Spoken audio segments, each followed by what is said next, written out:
name is Jared with Double Down Roofing. Today we are at Mr. Freddie and Miss Ginger's house.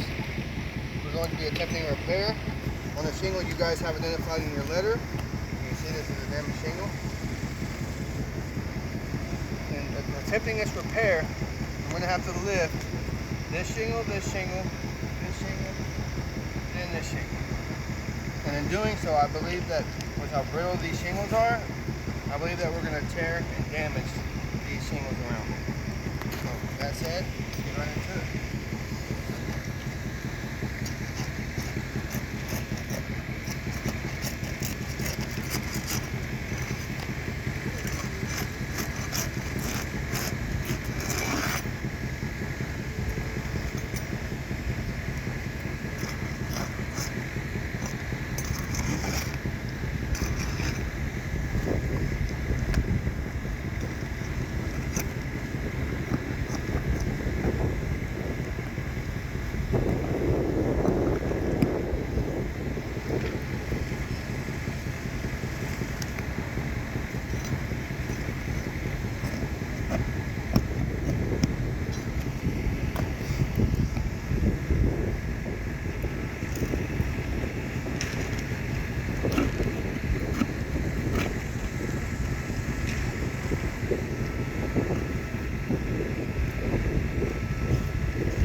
repair. New shingle is in. You can see these shingles are stiff and brittle. They're starting to